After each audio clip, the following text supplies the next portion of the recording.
noite ao nosso cônsul-geral, senhor Enio Cordeiro, ao ministro Roberto Ardegui, sentei. O nosso presidente da Mantena também, Pedro Ardegui. Bom, sem muitas palavras a estender, nós passamos a palavra ao presidente da Mantena, Pedro Ardegui.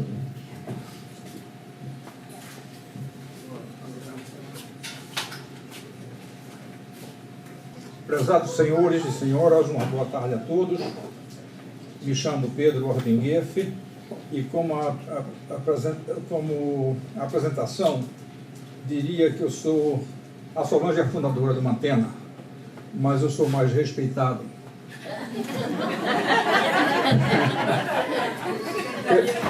Pela minha aparência, você sabe que eu sou mais antigo, né?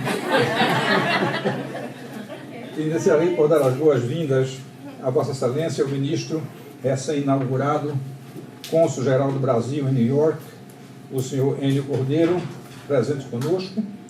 Quero apresentar, em nome da família Mantena, os nossos sinceros agradecimentos a Vossa Excelência e por estar dando de uma forma mais enfática a continuidade de assistência à nossa organização e à comunidade brasileira deste Estado. Obrigado, senhor. Que Deus o proteja na vossa administração e guie a Vossa Excelência em todas as vossas decisões e empreendimentos. Mantena Global Care é uma organização criada, dirigida e operada por voluntários para o benefício quase total, mas não exclusivo, da comunidade brasileira nesta região. Aqui tentamos ajudar a quem nos procura. Este ano completamos nosso 14º aniversário de atividades junto aos brasileiros. Os parabéns vão a vocês que nos ajudam. Que tenhamos uma tarde interessante e informativa. Prossigo por dar a palavra ao cônsul do Brasil em Nova York.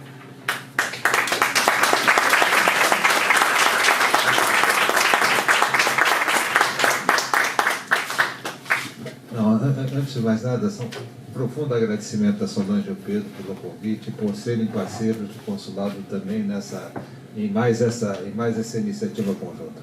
Eu queria dizer para vocês apenas da grande alegria que é poder estar aqui hoje em Newark, que é, na verdade, um dos primeiros contatos que eu estou tendo com representantes e com gente da comunidade brasileira dentro da jurisdição do consulado, especialmente aqui nessa região. A gente, quando chega, sempre tem a tentação de atacar alguns assuntos burocráticos dentro do consulado e nem sempre se dedica de imediato aos contatos com a comunidade, que é a tarefa central e principal que um consulado deve ter. Então, muito obrigado, Solange, muito obrigado, Pedro, de albergar esse seminário sobre empreendedorismo brasileiro hoje aqui na Mantena, que é a casa dos brasileiros em Newark, não é?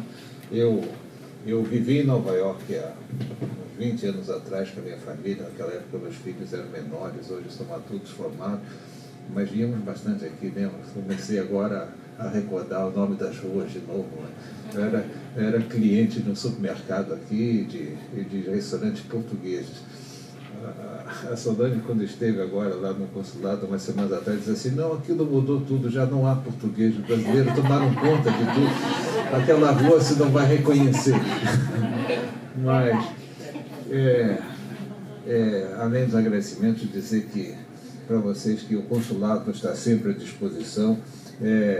É sempre um prazer poder recebê-los no consulado quando tem algum procedimento, seja de atos notariais, seja de assuntos pessoais a tratar, mas também para fazer uma visita, e estamos de portas abertas sempre, e é um grande prazer ter contato com vocês lá e aqui. Esse seminário é uma coisa nova no Ministério. O Itamaraty está aprendendo aos poucos que existem empreendedores brasileiros e pequenos e médios empresários brasileiros no exterior. Na verdade, é um fenômeno novo para o Itamaraty, né? É um fenômeno novo para o Ministério, mas não é novo no mundo, nem novo para as comunidades brasileiras, porque as comunidades sempre foram empreendedoras, na essência, não é? Quer dizer, nós temos dois tipos de presença brasileira no exterior. Grandes empresas que estão espalhadas por muitos países, e comunidade brasileira que centra-se em alguns núcleos mais de imigração de brasileiros, como é os Estados Unidos, várias cidades aqui, vários estados, Japão, alguns países na Europa, e alguns países na América do Sul. Mas há sempre esse fenômeno novo, que são comunidades de gente que cria, que empreende e que produz. Não é? Assim que muito obrigado a todos, tenham um excelente seminário, uma boa jornada. Vou passar agora a palavra para a Solange, que ela vai chamar o primeiro palestrante.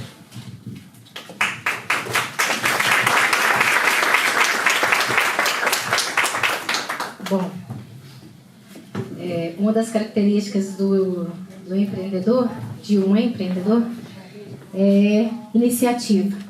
E nós queremos parabenizar todos vocês pela iniciativa de se inscrever, pela iniciativa de estar aqui para ouvir, para se educar, para informar. E vamos então ao nosso primeiro convidado, homem de sucesso, em Nurque, região, José Moreira.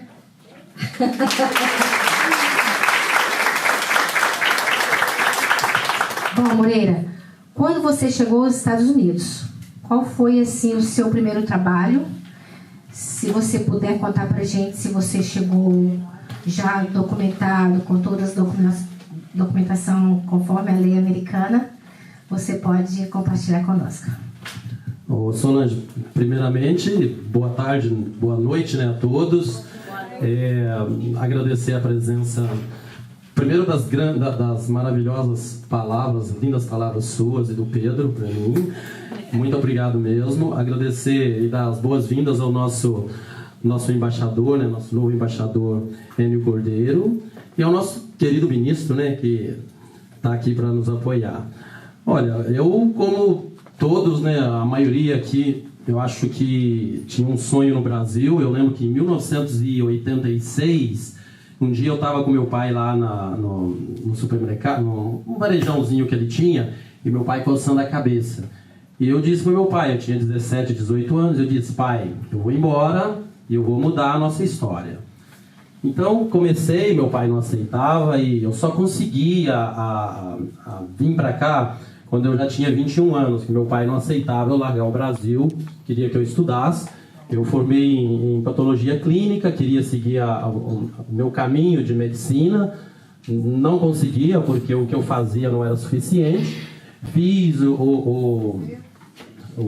fui para a PUC, né, fiz como se chama, o vestibular, isso, obrigado, e para engenharia, e acabei passando em 17º lugar. Mesmo assim, eu trabalhava na Uzi Minas e à noite, e estudava, mas foi indo, não deu. Aí tentei o visto, fui ao consulado, fui abençoado que eu consegui um visto de 5 anos, e acabei vindo para cá para tentar a vida, e graças a Deus essa história bonita que a gente continua aí vendo no dia a dia. Bom, e quando você chegou aqui, qual foi o seu primeiro trabalho, ou se você pode enumerar 2 ou 3 trabalhos, até aqui? Claro, primeiro, para vir para cá, a gente não tinha praticamente nem o dinheiro para vir, né? Tivemos que fazer uma vaquinha, né? Para a gente conseguir pagar passagem, trazer os $1.000 e tal, que era exigido naquela época. Então, quando eu vim, eu lembro que eu peguei $1.000 emprestado e o dólar valia o dobro, né? Era câmbio negro, câmbio oficial, alguma coisa assim. E eu cheguei aqui, assim que eu cheguei, eu mandei o dinheiro de volta e continuei aqui com $100, que era o dinheiro que eu tinha. Comecei a trabalhar, tinha aqui o supermercado, ia lá, enchia minha casa de comida e comecei a trabalhar de jardineiro. À noite eu trabalhava na limpeza, fazia uns escritórios, e até 1992, quando eu abri o Casa Nova aqui na Ferry. Muito bem. O que te levou a escolher esse tipo de empreendimento? Quando eu estava no Brasil, tinha um amigo que tinha um carrinho de vender churrasco aqui em Nova York, nas ruas de Nova York. Chamava-se Eliseu. E aquilo eu me inspirei nele. Pensei, eu vou vencer. E no início de 1988, eu comecei a fazer contato com os amigos e queria vir. E ele sumiu. Mas eu tentei o visto, consegui o visto, e nesse período eu descobri que ele tinha falecido. E eu vim para Newark com a intenção de montar um carrinho de churrasco em Nova York. Como não deu em Nova York, Deus me trouxe para Newark, E aqui no que tudo começou. Você teve muitos problemas para abrir sua empresa? Você pode enumerar algumas? Sinceramente, Solange, eu não vi dificuldade nenhuma aqui comparado com as dificuldades que a gente tinha lá no Brasil. A facilidade, a rapidez, a gente chega, monta, trabalha e, sinceramente, a humildade, a vontade de vencer era tão grande que, sinceramente, eu não tive dificuldades. Moreira, o que é sucesso para você frente ao seu negócio? Acho que sucesso é você ver o reconhecimento das pessoas te olhando, te agradecendo, você podendo ajudar os necessitados, podendo ajudar cada um no que precisa. É não falar não. Você me conhece bem, eu odeio falar a palavra não. Para mim, falar não é o fim. Eu acho que para tudo tem jeito. Então, sucesso é a continuação de uma coisa, de uma história bonita, né? Que a gente vive aí no dia a dia. Você pretende desenvolver novos empreendimentos ou apenas almeja expandir o que já lhe trouxe sucesso? Eu quero continuar crescendo, sem dúvida. Eu quero expandir os meus negócios. Acabei de comprar um outro agora. Quero continuar nos investimentos imobiliários, que eu tenho vários, onde é o futuro dos meus filhos. Quero continuar nesse meio maravilhoso, numa cidade maravilhosa, bem brasileira, né? Nós temos um prefeito, nós temos a secretária do prefeito, que é mais brasileira do que muitos brasileiros. Então, é uma baiana. Baiana wannabe.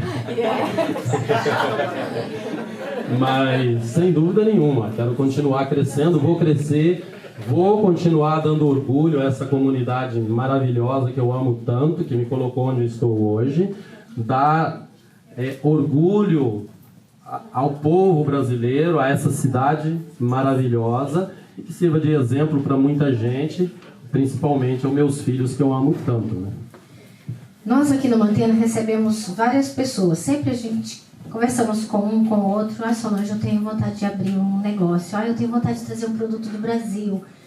E temos, agora daqui a pouquinho vai ter uma que está expandindo, né, que está com um business muito bom, que é o queijo da Zilda.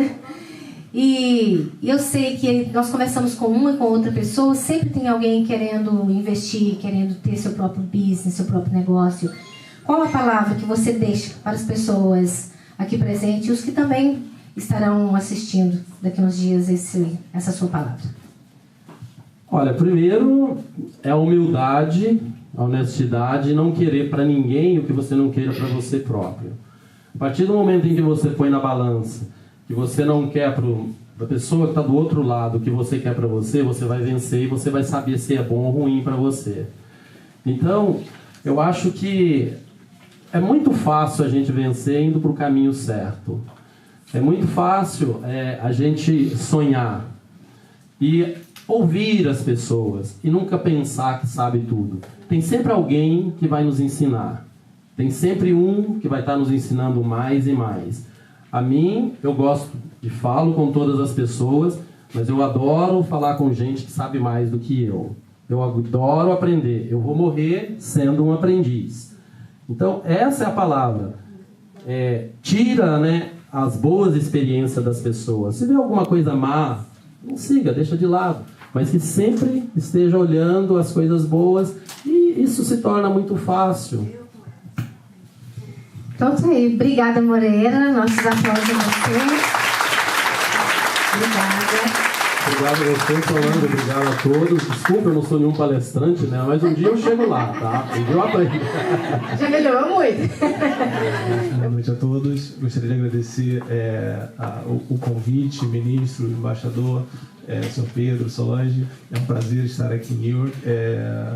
E a ideia hoje é a gente compartilhar um pouquinho da nossa experiência, o que a Drummond faz, como que a gente pode ajudar. Trabalhamos em diversos estados com a comunidade brasileira. Bem, uma breve apresentação da Drummond. Nós somos um grupo de consultoria com foco na parte tributária, contábil e jurídica. Nosso time formado por brasileiros nos Estados Unidos, os imigrantes, grande parte deles. Também temos uma operação no Brasil. E eu queria compartilhar aqui com vocês a nossa história, como a gente começou, né?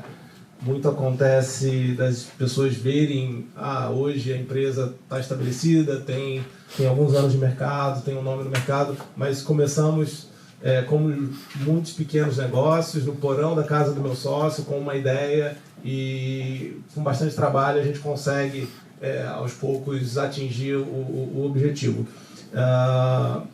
Como eu mencionei, 2 brasileiros nos Estados Unidos com experiência na parte tributária Brasil, se aventurando no mercado americano, e iniciamos a operação com o foco de atender americanos que tinham negócios no Brasil, né? A Drummond foi fundada em Boston, tem uma comunidade brasileira também relevante, mas muitas empresas que também tinham operações no Brasil. Então, a gente um dia conversando e identificamos que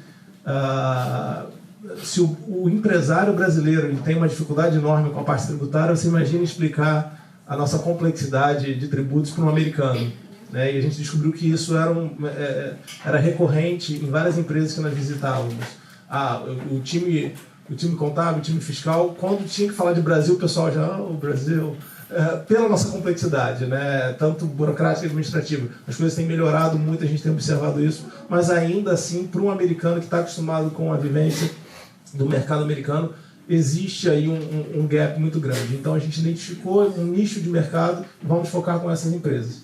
O que aconteceu? Em 2012 para 2013, a gente começou a receber uma avalanche de demanda de investimentos brasileiros nos Estados Unidos. Um movimento que muitos de vocês fizeram, não sei o timing exato disso, mas a gente observou essa demanda muito forte a partir de 2012. Também com uma questão relacionada ao mercado imobiliário brasileiro, aquecido na época, então tinha muita gente que vendia um apartamento lá e começava a fazer algum investimento aqui nos Estados Unidos. E a gente então se preparou para atender essa demanda.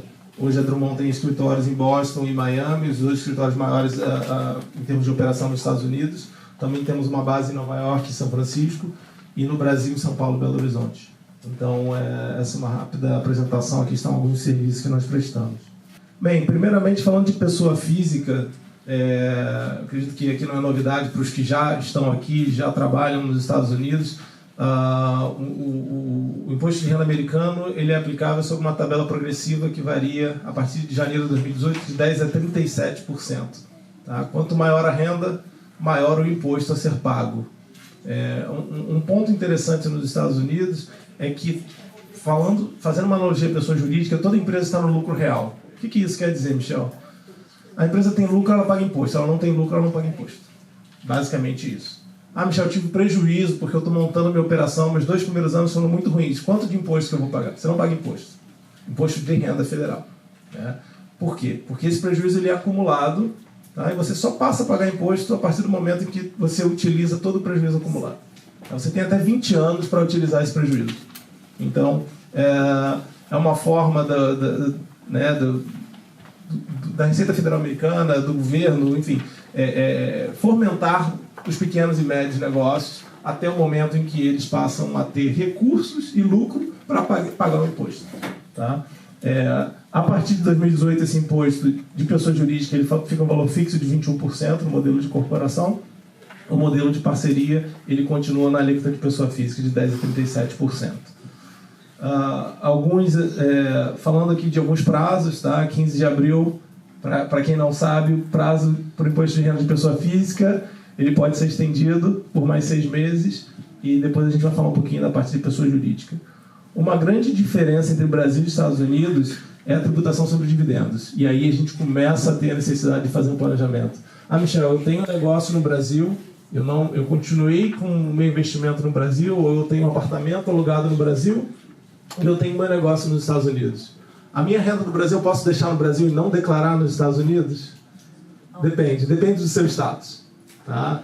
A princípio, você como uma residência fiscal americana, não. Você precisa reportar a renda global nos Estados Unidos, assim como o Brasil. Se Se você não fez a saída definitiva no Brasil, no seu imposto de renda do Brasil, você precisa reportar a renda que você tem aqui nos Estados Unidos. Ah, vou pagar imposto 2 vezes? Não necessariamente. Você também consegue creditar o imposto pago em outra jurisdição, com algumas limitações. Então, muito importante essa questão. E os dividendos? Os dividendos, então vamos assumir que a gente esteja aqui tratando com residentes fiscais americanos. Tá? O brasileiro que já está aqui, que já tem um green card, ou que ele já excedeu o número de dias. Depois eu vou citar um pouquinho esse detalhamento. Nesse caso, o dividendo que essa pessoa recebeu no Brasil, aqui nos Estados Unidos, ele tem que oferecer para tributação. Tá? Então, ele, a princípio, não pagou imposto no Brasil na pessoa física. Obrigado. Quando ele reporta imposto de renda nos Estados Unidos, ele tem que pagar esse imposto. Ah, Michel, tem que pagar imposto 2 vezes? Não. O que acontece é que no Brasil, quem pagou imposto foi a pessoa jurídica, brasileira. Então, quem é o taxpayer americano é a pessoa física. Tá? Mas existem formas legais de você fazendo eleição fiscal da empresa brasileira, existem aí planejamentos a serem feitos de forma que você consiga aproveitar o imposto já pago no Brasil para abater a sua renda aqui nos Estados Unidos. Aí já entrando um pouquinho mais no detalhe do planejamento. Próximo, por favor. Como eu mencionei, pessoas jurídicas, aqui falando dos 2 tipos mais comuns, LLC, ou o que no nível fiscal é conhecido como Partnership, ou Corporation, C Corporation. Qual é a grande diferença entre elas? Bem, a LLC, fazendo uma analogia ao Brasil, é a nossa limitada. É uma estrutura mais simples, a maioria dos small business são nesse formato de LLC. Ela pode ser feita com um sócio, porém, ela sendo um sócio, essa empresa nem precisa fazer imposto de renda, isso automaticamente vem para a pessoa física do sócio e ele tem que reportar aquelas atividades no imposto de renda dele, pessoa física. Em geral, são 2 sócios e é o que é considerado um partnership. Tá? Então, o padrão, a definição padrão nesse aspecto tributário é que essa empresa não paga imposto, quem paga imposto é o sócio. Ah, Michel, como assim? A empresa faturou $100 mil esse ano de lucro, né? O lucro líquido foi de $100 mil. Ela não vai pagar imposto? Não. Mas o Michel e o Marcelo, que são sócios 50-50, cada um vai reportar 50 mil no imposto de renda pessoa física. E aí o imposto é pago no nível do sócio. Ah, qual é o benefício, então, de eu ter esse imposto no nível de pessoa física? Você elimina uma camada de imposto. Aqui nos Estados Unidos, dividendos são tributados. No momento que eu faço a eleição da empresa como partnership, eu não tenho mais que pagar o dividendo, porque quem paga o imposto sou eu, independente da distribuição. Então, aí a gente começa a ter uma diferença no modelo tributário que não existe no Brasil. Tá? Onde pessoas jurídicas são sempre tributadas de forma distinta. A segunda estrutura aqui, como eu mencionei, C Corporation, essa é uma mudança significativa referente à reforma tributária de dezembro de 2017. Depois eu vou citar aqui alguns exemplos. Empresas americanas até dezembro de 2017 eram tributadas também numa tabela progressiva, que chegava até 37%. A partir de 2018, todas as empresas tributadas como corporation são tributadas em 21%. Não importa se o lucro é de 10 milhões, de 1 milhão ou de 100 mil. Então, muito importante, de novo, existe aí um caminho para fazer um planejamento adequado para reduzir a alíquota tributária. Um ponto interessante, gente, quando a gente fala de planejamento tributário nos Estados Unidos, é algo permitido e esperado. Tá? O empreendedor é estimulado pelo governo que as pessoas e os empreendedores façam planejamento tributário. Tá? É muito comum, a gente vai, enfim, em várias reuniões, pequenas, médias, grandes empresas, e o tomador de decisão ele tem de um lado o advogado, do outro lado o CPA, o contador. Por quê? Porque ele sabe que aquela tomada de decisão que ele está fazendo, negociando um contrato, por exemplo, ela pode ter um impacto tributário significativo. Tá? Então, é muito importante essa consciência. Né? No Brasil, a gente acaba, muitas vezes, tomando uma decisão, muitas vezes por impulso, ou enfim, participando de algum tipo de projeto, sem analisar exatamente o impacto. E aqui, pelo fato da mordida do leão ser tão forte, o pessoal acaba sempre planejando muito. Ah, tudo bem, eu vou entrar nessa transação, mas quanto que eu vou pagar de imposto? Né? Isso é algo, porque é muito comum, enfim, a minha base é em Miami, então a gente ouve muita gente, Michel, vou comprar um apartamento em Orlando e vou alugar porque o primo do amigo do meu tio falou que vai ter 15% de ganho. Tá bom, 15% antes do imposto. dependendo como a estrutura é feita, né, você tem esse impacto. Então, existem alguns fatores aí a serem considerados no momento de estabelecer a empresa, e o ideal é que seja feito de forma planejada, tá? Para que não hajam surpresas. Bem, aqui como eu mencionei, os prazos para a pessoa jurídica eles são diferentes, né? Você tem aqui uma opção onde o modelo de 15 de C Corporation ele vai junto com a pessoa física de 15 de abril, mas o modelo de partnership ele tem um prazo antecipado para 15 de março, tá? Também podendo ser estendido por 6 meses.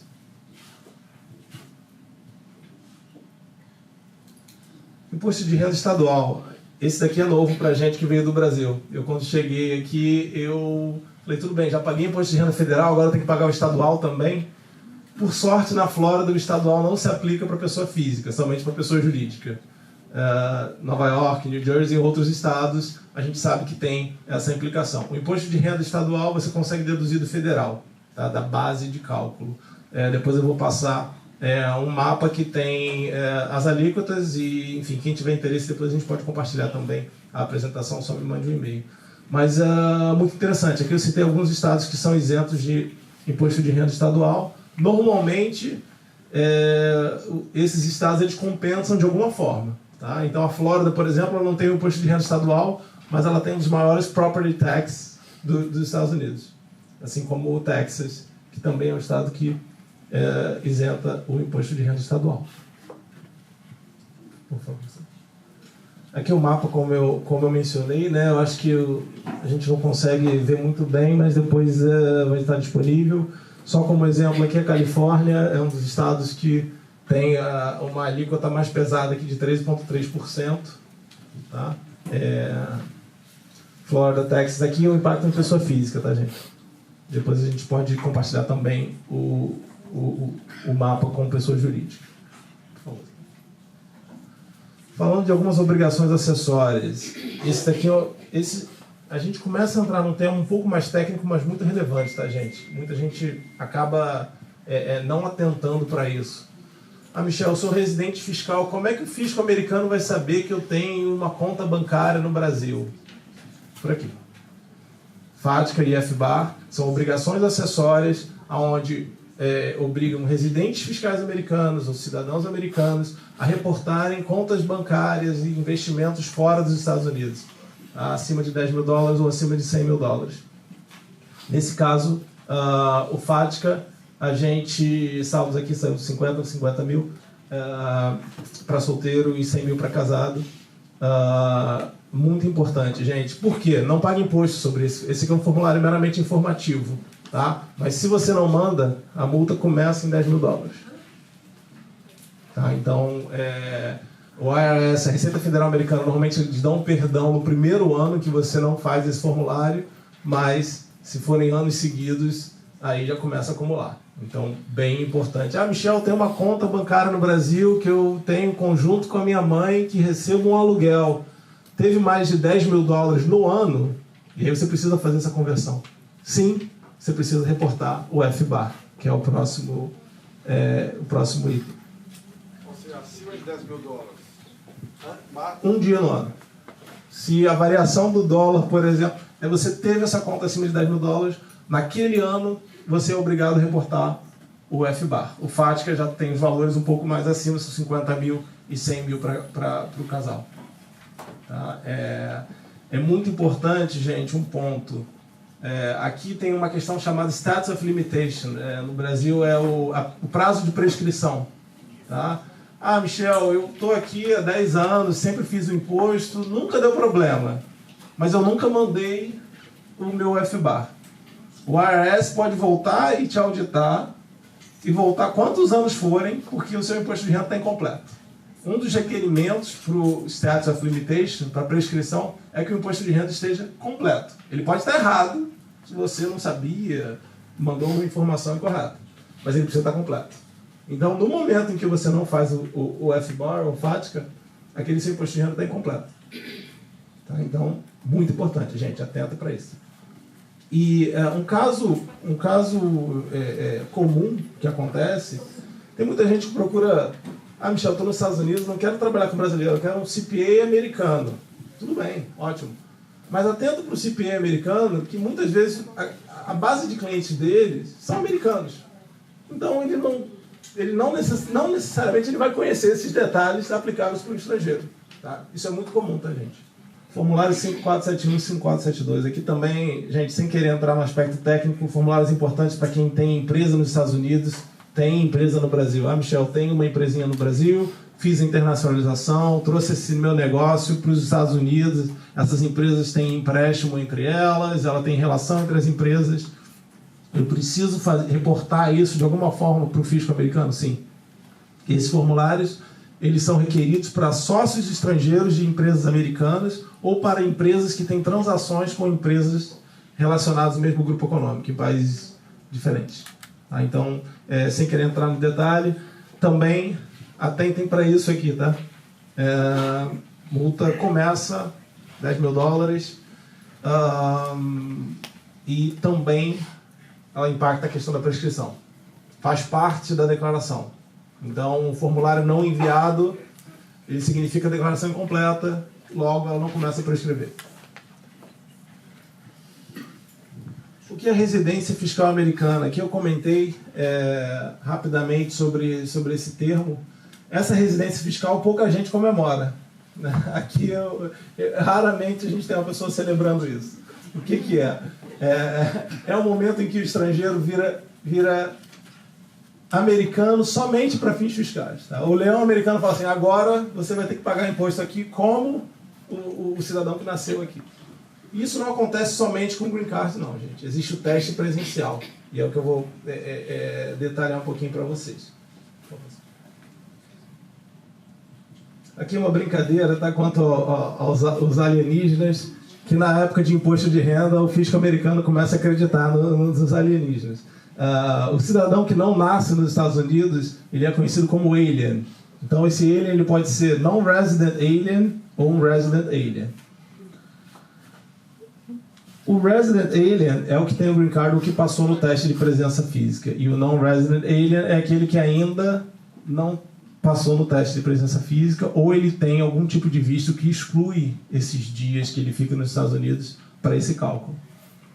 Por favor, esse é o teste, esse é o cálculo, na verdade. São 183 dias num período de 3 anos. Tá? E a gente tem aqui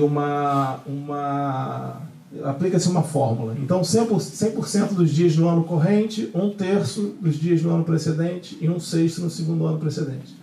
Estou vendo o pessoal tirando foto aqui. Gente, esse vai ser aqui o slide mais importante da minha palestra. Por favor, tirem foto. É muito comum, infelizmente, tá? Brasileiros que estão aqui, que, enfim, vieram em busca de um sonho, que têm um visto de 5 anos, mas muitas vezes esse visto ele vai ter uma data de entrada e de saída de 6 meses, e eles acabam estendendo esse período. Tá? Não tem problema nenhum no lado migratório. A gente tá fora do meu escopo aqui, mas do lado fiscal, independente do status imigratório, vocês viram residentes fiscais americanos.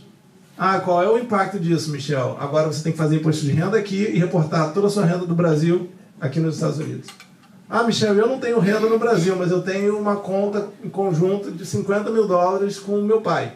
E aí você tem a obrigação de fazer o FATCA e o FBA. Então, uma coisa puxa a outra, gente. Muito importante atentar para esses detalhes.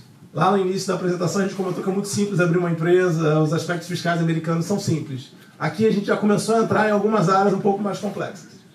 Tá? Então, é bem importante, esses detalhes muitas vezes é onde o empresário ele acaba tendo algum deslize. E muitas vezes o problema não vem no ano 1, no ano 2, no ano 3. Isso vem algum tempo na frente e, como eu mencionei, existe a possibilidade de retroagir. Como me preparar para a residência fiscal americana? Como eu mencionei, né, a palavra-chave aqui é planejamento. Se você vai montar um negócio, faça um plano de negócio. Não entre de cara em alguma coisa que você não sabe qual vai ser a margem, qual vai ser o preço que você vai conseguir cobrar daquele produto, quanto que vai te custar aquela operação. A gente trabalha com bastante internacionalização de negócios e é muito frustrante você ver um negócio que tem a pessoa que tem garra, que tem motivação, mas que não fez o planejamento adequado. Em algum momento ela tem um deslize por causa disso. Então a gente teve um caso recente de uma empresa que vendia utensílios para cozinha de alto padrão, então tinha um produto muito bom, de qualidade, mas posicionou a empresa num lugar que não tinha aquela clientela, né? E enfim, por uma questão de economia no aluguel. Então ela tinha uma loja que atendia o público A, mas ela estava situada num local de público C. O que aconteceu? 9 meses depois ela teve que fechar a empresa. Tá? O mercado americano ele é muito fácil de se começar, tá? Mas não é para amador. Competição feroz.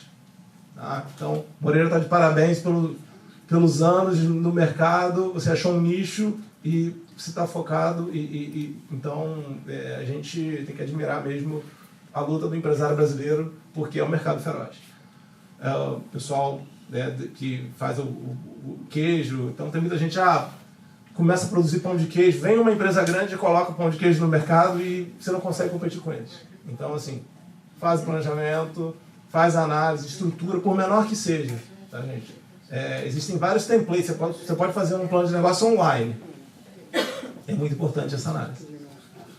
Bem, eu quero passar agora, compartilhar aqui a palavra com o Marcelo. O Marcelo é um executivo, quem conhece a TOTVS no Brasil, a maior empresa de software brasileira.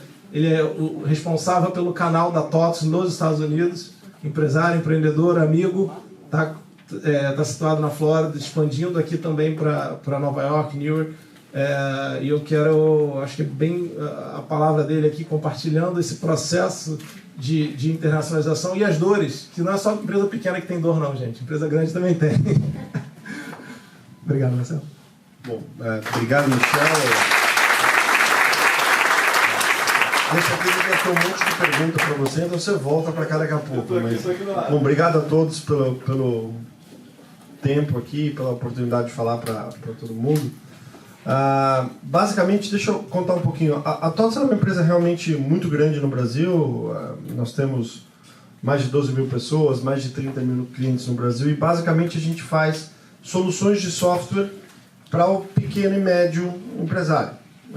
Foi assim que a TOTVS nasceu. Hoje também temos clientes de grande porte, mas começamos a operação desta forma no Brasil.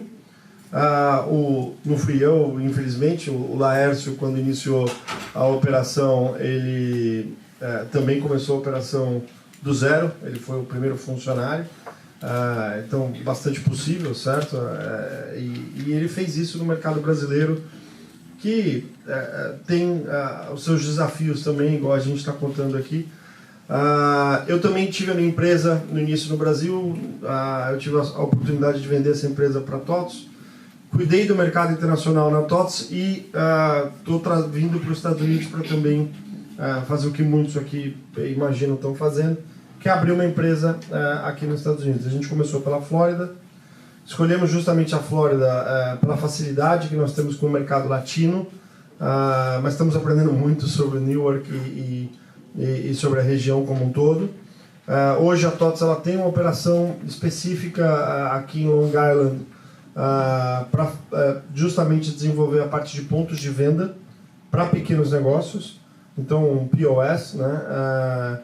Ou seja, acabamos concorrendo muitas vezes com o Square, todos esses pequenos, todas essas soluções muito fáceis, mas que muitas vezes acabam não olhando para a peculiaridade do negócio em termos de controle de inventário, controle de estoque e assim por diante. E o que nós aprendemos ajudando o pequeno empreendedor no Brasil é ajudar a fazer gestão e controle. Controle financeiro, controle contábil. Montamos um time hoje que tem brasileiros e americanos conosco, mas o time fala português também na implementação. Nós estamos há 1 ano e aqui eu queria contar um ponto importante. A TOTVS, por ser uma empresa muito grande, fez um planejamento de quase 5 anos para pensar em entrar aqui. Houve um processo bastante grande durante 2 anos, um pouco mais profundo. Nós temos hoje um laboratório de pesquisa no Vale do Silício, onde fica o Google, lá na Califórnia. aquele estado que o Michel mostrou que paga um imposto bem grande.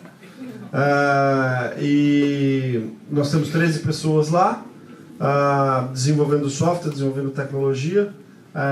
Como eu falei, 40 pessoas aqui em Long Island, e a nossa unidade na Flórida começou agora, nós já estamos com 6 pessoas. Então também é uma operação em início, né? Eu voltei para a nossa fase de startup, eu deixei de ser executivo da TOTS e passei a ser uma startup. Uma empresa começando como todo mundo aqui. Hoje nós estamos com 13 projetos já nos Estados Unidos, nós estamos com esta nova operação. Eu já morei na Califórnia, agora na Flórida nós estamos há 1 ano, estamos com 13 clientes iniciando a operação, e aqui para a parte de ponto de vendas nós já temos hoje, são 200 pequenos negócios já utilizando o nosso ponto de venda aqui nos Estados Unidos. Enfim, acho que alguns pontos que o Michel colocou, nós tivemos muito apoio da Drummond. Então, no que se refere desde a parte de vistos, dos executivos, meu visto, enfim, do time que veio para cá, até toda a parte do planejamento tributário, o apoio na contabilidade e assim por diante. E é nítido, né? Eu lido com vários empresários brasileiros que estão trabalhando, a dificuldade para nós entendermos, mesmo sendo mais simples, né, a legislação, os passos, o way of doing business aqui nos Estados Unidos, e o apoio foi bastante grande. Então, para quem também está com um negócio em início, mesmo nós que muitas vezes contratamos grandes escritórios, né, a operação da Drummond acabou dando um diferencial muito grande, principalmente pelo conhecimento que eles têm Brasil e Estados Unidos. Então, foi a Drummond que nos ajudou a montar a operação. A gente tem operações hoje internacionais, né, bilaterais. Então, eu tenho clientes que operam Brasil e Estados Unidos, eu tenho clientes às vezes na América Latina, e que têm questões tributárias, que têm questões de como vão consolidar resultados e assim por diante. E acaba sendo muito importante poder contar com o apoio também da Drummond no próprio aconselhamento dos nossos clientes. Hoje, isso tem se tornado até uma prática. Muitas das empresas que estão conosco acabam, quando a gente vai implementar a solução, por nós também implementarmos uma solução que faz controle financeiro, contábil, precisar de bastante apoio. Se alguém tiver alguma dúvida ou quiser saber um pouquinho mais do nosso processo, como tem sido para nós o início, contratar pessoas e assim por diante, eu estou 100% à disposição para contar um pouquinho da história. E, de novo, Michel, obrigado por toda a ajuda. Nós estamos no modelo que ele começou explicando como uma LLC. Enfim, tudo que ele fala aqui eu volto, penso como é que foi o processo para nós. Então, se alguém quiser conversar, trocar uma ideia, eu estou à disposição. Tá? Obrigado.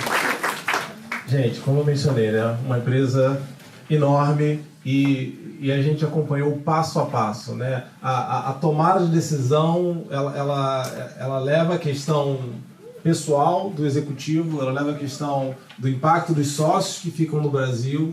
Então tem muita coisa para ser analisada, não é simplesmente abrir a empresa, como a gente mencionou. Isso volta no planejamento que eu mencionei, né? Bem rapidamente aqui, o que a gente olha nesse momento, né? Redução de gastos, melhor estruturação, redução de passivos, de riscos, tá? Ponto importante. Michel, eu tenho 3 negócios dentro da mesma empresa. Você recomenda que eu mude, eu deixe dessa forma? Você precisa mudar. Por quê? Porque o risco de uma operação ele pode contaminar o ativo da outra. Então isso é muito comum. Michel, montei uma LLC, coloquei 3 apartamentos, os 3 apartamentos estão sendo alocados. Tem problema? Depende. Se você tem problema com um inquilino, você expõe os outros 2 apartamentos. Tá? Então é importante analisar. Eu posso ter seguro. Sim, você pode ter seguro. Se você tem uma operação de varejo, uma operação de distribuição de um restaurante dentro da mesma empresa, dificilmente você vai ter um seguro que vai cobrir todas essas operações. Tá? Então, é importante. No nível gerencial, claro, você precisa olhar o que cada negócio está gerando, como é que está indo cada um dos negócios. Então, muito interessante, o modelo simples cria uma LLC para cada um desses negócios. Tá? LLC aqui, gente, estou usando como exemplo, tá? Não existe uma receita de bolo, cada caso é um caso, precisa ser analisado individualmente. Michel, vim para passar 6 meses, estou há 6 anos. Só que eu nunca informei ninguém no Brasil, não formei a Receita Federal Brasileira. O que eu faço? A regra da Receita Federal diz 12 meses fora, para fins fiscais do Brasil, você já é tratado como não residente. Então, só que isso precisa ser formalizado. Tá, gente? Existe a comunicação, né, de saída definitiva e a declaração de saída definitiva, que é a última declaração do imposto de renda que você faz no Brasil como residente fiscal brasileiro. E se eu não fizer? Bem, se você não fizer, você continua sendo residente fiscal do Brasil em termos formais. Você precisa continuar fazendo imposto de renda no Brasil e eventual renda que você tem nos Estados Unidos você precisa reportar lá. Além disso, você tem a obrigação de declaração de capital brasileiro do exterior com o Banco Central Brasileiro se você tem mais de $100 mil fora do Brasil. Então você começa a ter que, mesmo morando nos Estados Unidos, atentar para todas as obrigações do Brasil. Então, muito importante. Se você quer tirar esse vínculo com o Brasil, faça o comunicado de saída definitiva e também a declaração de saída definitiva. Michel, meu CPF fica suspenso, o que eu faço se eu voltar para o Brasil? Não tem problema nenhum, você reativa novamente. Eventuais rendas no Brasil durante esse período são tributadas com carnê-leão. Você tem a renda, você emite um DARF e paga imposto. Existe uma isenção de declaração de imposto de renda no Brasil, mas a Receita Federal Brasileira ela também tributa o cidadão brasileiro na renda global. Então, por mais que você não tenha receita no Brasil, se você tiver uma receita nos Estados Unidos e você não fez a declaração de saída definitiva, conversa com seu contador no Brasil ou liga pra gente. Bem, aqui só como eu mencionei, são 2 coisas diferentes, a comunicação e a declaração de saída. Tá? Pontos importantes aí para que a gente fique tranquilo. Não adianta só ter tudo regularizado nos Estados Unidos e deixar rastro no Brasil lá com algumas pendências. Bem, gente, acho que é isso. Vou passar a bola aqui para o próximo palestrante. Obrigado.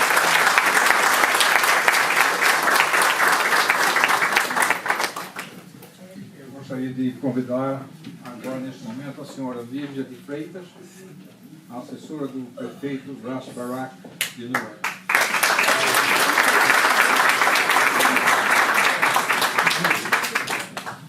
Boa noite. Como já disseram, meu nome é Lígia de Freitas, eu sou assessora do Mayor Ras Barak aqui nessa comunidade. Eu vou misturar tudo que é português de Portugal, brasileiro. Só brasileiro. Porque essa é a minha cultura, vamos dizer assim. Primeiro, bem-vindo a Newark, Sr. Cônsul. Prazer revê-lo, Ministro Rodrigo, e obrigado pelo convite da Mantena, o Sr. Presidente Pedro e a diretora, a senhora Solange, que a gente está sempre, não tem muito contato, né? E foi bom rever um pouco o Sr. Michel Amorim. Eu sou CPA Accountant, mas eu não estou registrada mais por conflito de interesses, mas continuo tendo o meu escritório. É interessante ouvir coisas e lembrar os brasileiros chegarem lá no meu escritório e pedir assim, aquele jeitinho brasileiro. Eu adoro essa parte. Anyway, eu estou aqui porque dar um pouco de ideia o que o Mayor Ras Barak, que acabou de ser reeleito, nós tivemos 4 anos, o que ele pensa de pequenas empresas. Ele diz que a pequenas empresas aqui em Newark é o sangue que corre como se fosse veias dentro de Newark. Eles é que fazem a vida de Newark.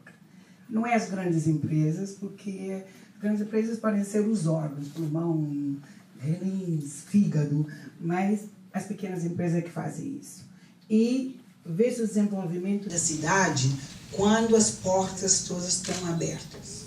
E ele diz sempre, para fechar vai ser a última coisa, Lígia. Você tem que sentar com eles e ajudar. E praticamente a gente pega mesmo na mão e vai passo por passo. Você está convidado a abrir aqui, não seguir a ideia do Amorim, não. Você abre, eu vou te dar o meu cartão, eu te ajudo a abrir aqui no Newark. A gente precisa de dinheiro aqui. Deixa Nova York lá. É isso mesmo. Então a gente, o Meia, ele já diz que ele é brasileiro, não sei como que ele é, mas ele é. Diz que é carioca, não é possível. Eu sou brasileiro, mas sou de Salvador. Não quero ser brasileiro, de carioca, não, quero ser baiano. Ele diz que os brasileiros são grandes empreendedores, são raçudos mesmo, essa é a palavra, são raçudos bem determinados, querem, focam e conseguem. Isso, a gente vê isso todos os dias. Pequenas empresas, se a gente for contabilizar aqui na nossa área, nós temos muitas empresas, não empresas, ok? E isso que a gente precisa também terem atenção, de ajudar um ao outro. Porque se a pessoa faz um doce em casa, bolo em casa, salgadinhos em casa, ok? Não tem como competir com o restaurante do Casa Nova, gente. Não. E depois o bolo, é um bolo. Cada um deve comer a fatia dele. Isso, nessa comunidade, precisa ter essa consciência. De que essa pequena empresa, okay, que faz o salgadinho, a mulher que vai limpar a casa, depois sai de casa e vai fazer um bolo para vender, é uma segunda receita que ela precisa em casa. Mas é para mandar para o Brasil para comprar uma casa, um apartamento, ajudar a família lá. Então, todos esses tipos de empresas, nós sabemos aí na prefeitura, sabemos, ok?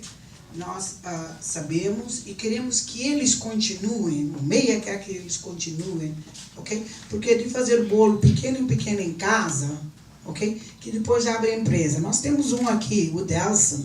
Eu conheci o Delson no meu escritório, foi vender ouro lá na minha sala. Okay? Tudo parceladinho, né, Delson?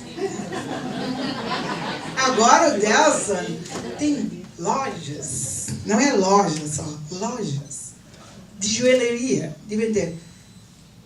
Mas se alguém pedisse o Delson de vender, okay?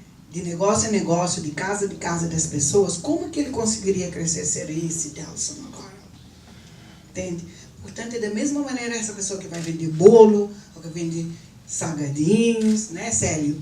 Vende salgadinhos. Então, isso que a gente precisa aqui na nossa cidade. Apoiar um ao outro, desenvolver, e tudo que a prefeitura possa ajudar, você sabe, que não é só para fazer a festa do Brasil, não é, Moreira?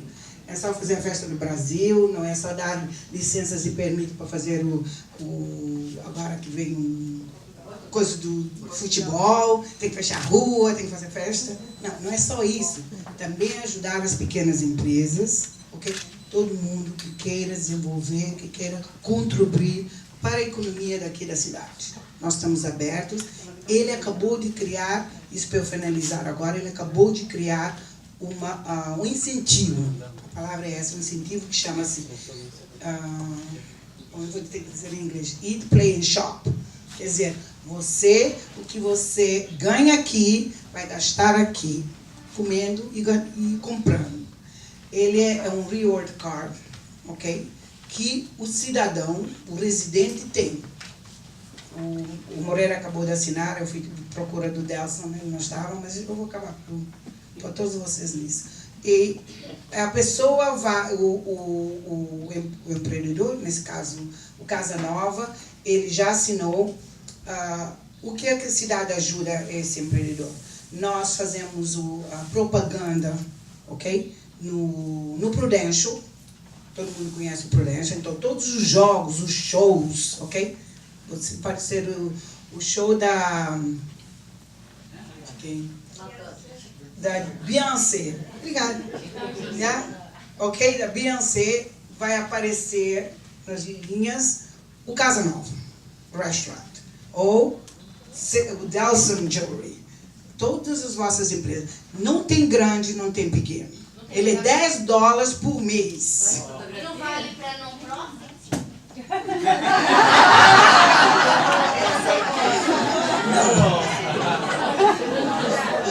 Não, você não vende nada. Né?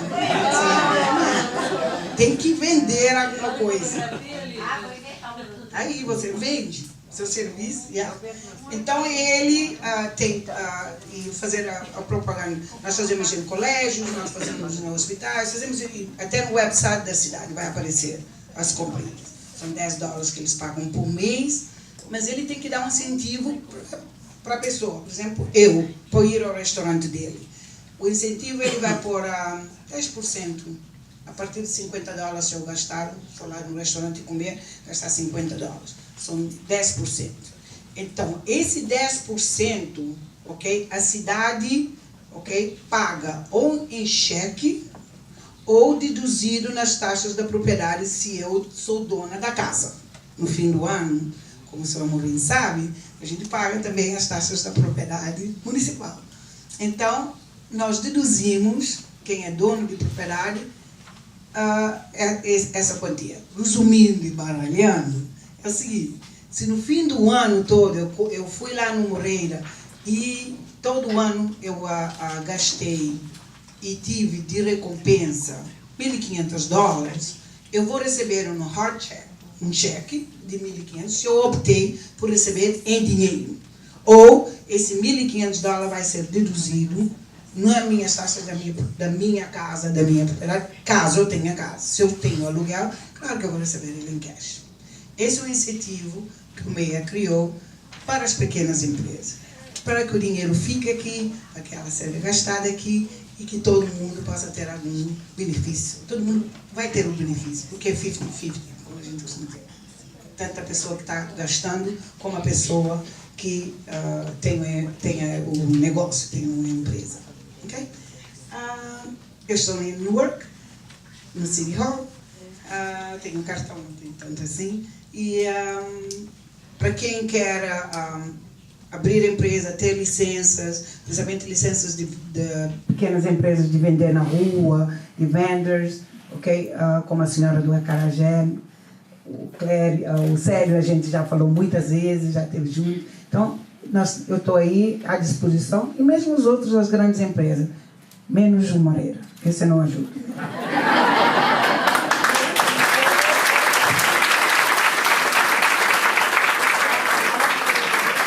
Tem alguma pergunta? I love you too. You're not gonna buy me, honey. You know me. You're not gonna buy me. Que bom. Muito obrigado, Lídia, pelo seu depoimento, a sua ajuda. É muito bom ter uma cabo-verdiana, brasileira, baiana, cidadã de Newark ajudando os brasileiros. Muito obrigado. Bom, gostaria de chamar o Delson Lima, que já foi apresentado, também uma experiência de sucesso aqui na comunidade. Queria pedir a Solange que fizesse a apresentação, e nós temos algumas dúvidas, né, para tirar com ele, então... Obrigado. Delson, quando você chegou aos Estados Unidos, o que você fazia? O que você fez chegando aqui? E se você também, qual foi sua experiência na questão da documentação, se você veio já com o Green Card? Então, o Green Card, eu tenho uma história interessante. Eu tinha uma noiva no Brasil, e um dia a gente estava numa happy hour, vamos dizer assim, e ela me contou que ela tinha sido sorteada aqui na loteria do Green Card americano, que ela tinha sido almejada no sorteio.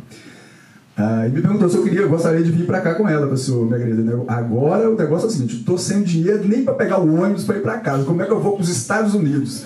E me fala o que é esse negócio de Green Card, que eu nunca ouvi falar disso, não. Daí ela me explicou a história e tal. E daí ela veio na frente, daí eu me preparei. Em 6 meses eu consegui o visto. Fui no consulado, que também é uma coisa assim, na época eu fui com muita fé, mas era muito difícil, né? Para mim naquele momento conseguir, mas eu consegui. Quando a cônsul me chamou, parabéns, seja bem-vindo aos Estados Unidos. Eu fui assim que eu saí, fui no banheiro, olhei no espelho e falei: cara, você conseguiu? E aí eu vim, me preparei, aqui nós nos casamos assim que eu cheguei, e recebi o Green Card há alguns anos. Ok, ótimo. E em que você já trabalhou aqui na América? Meu primeiro trabalho foi numa fábrica de palmilhas ortopédicas. Eu preparava o gesso, que vem a forma do pé, que a pessoa pisa torto, aquela coisa. Eu preparava esse gesso para seguir na produção. E à noite eu fazia uma limpeza de uma gráfica. Eu tirava o lixo dessa gráfica.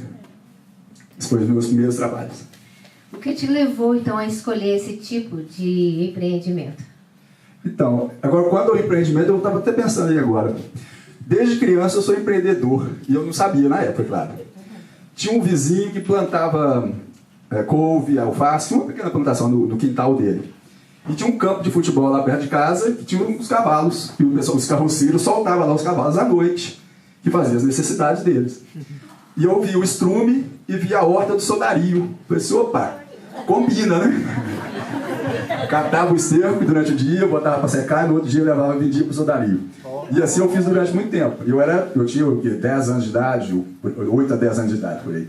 Quando os cavalos não estavam presentes, eu catava lata na rua, fazia qualquer negócio, mas eu sempre tinha um dinheirinho para me tomar um sorvete, comer um sanduíchezinho na rua, aquela coisa que era uma necessidade. Meu pai era coveiro, então não tinha assim, uma condição muito boa de dar as coisas que às vezes a gente quer. Coisa simples, né? Eu tinha só o básico. Interessante. E você teve muitos problemas para abrir sua empresa, para abrir sua empresa, se você pode enumerar algumas. Não tive nenhum problema. Eu comecei a trabalhar com joias com uma pessoa aqui, que eu conhecia. Trabalhei para essa pessoa durante 4 anos e meio. E depois não deu mais certo a parceria. Na verdade, eu trabalhava para ela. E quando nós terminamos esse relacionamento, eu pensei em parar de vender joias. Que eu não tinha mesmo, assim, que eu tinha passado por outros problemas, que essa é uma outra história. São muitas histórias. Anyway. Mas os clientes que eu atendia junto com ela, etc. E conhecidos meus, eu falei, não, rapaz, você tem que continuar, você tem jeito para vendedor, a gente gosta de trabalhar com você, dá um jeito. Mas eu tentei uma coisa, o outro conseguiu um crédito, comprei as primeiras joias no Brasil, e etc. Foi importado, para atender a princípio a comunidade brasileira. E daí começou eu comecei a trabalhar em final de 2003 por minha conta. Eu abri a empresa, não tive nenhum problema. Eu consegui uma contadora, na época ela fez toda a papelada, estadual, municipal, federal, etc. Não é você, né, Lígia? A Lígia eu conheci um pouquinho depois. Ok. Qual a sua prioridade no seu negócio? A minha prioridade é a satisfação dos meus clientes. 100% satisfeitos. Sempre falo com as meninas, sempre falo com a minha esposa, Cristina, com o meu filho, que já nasceu e cresceu aqui também, que toma conta das lojas. Falo, o cliente em primeiro lugar. Qualquer coisa que o cliente precisar, mesmo que a gente perca naquele momento, mas o cliente tem que sair daqui da loja 100% satisfeito. Nunca deixa o cliente sair com 99%. Às vezes, pode acontecer de uma vez ou outra você não conseguir satisfazer, mas a minha prioridade é esta. O que é sucesso para você? O sucesso é estar aqui agora, por exemplo, ser convidado para um evento tão importante como esse, com pessoas importantes, ser reconhecido, né, pelo meu trabalho que eu tenho desenvolvido e ser referência no meu ramo de negócio.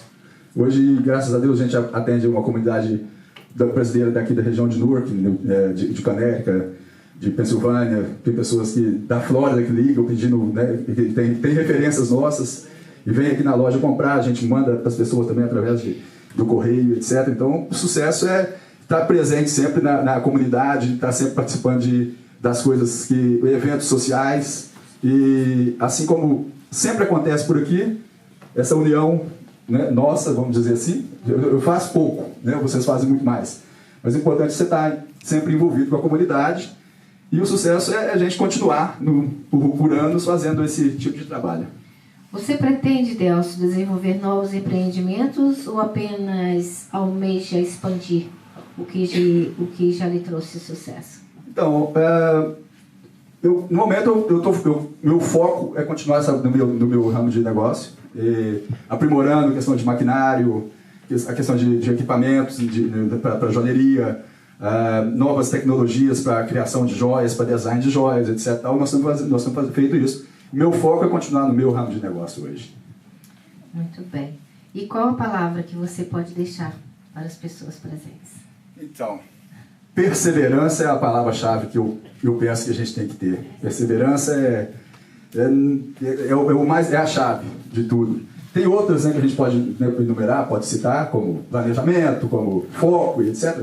Mas é a perseverança que faz você chegar ao longe, porque às vezes tem muitos obstáculos, né? Nem tudo são flores, as coisas às vezes tem uns espinhos também pelo caminho. Se a gente, né, no primeiro ou segundo espinho, se você pisar e já sentir, não, isso não dá para mim, qualquer outra coisa que você for fazer vai ter espinhos também. Então a perseverança no seu business, a seriedade e continuar sempre. Obrigada, nossos parabéns. Muito obrigado.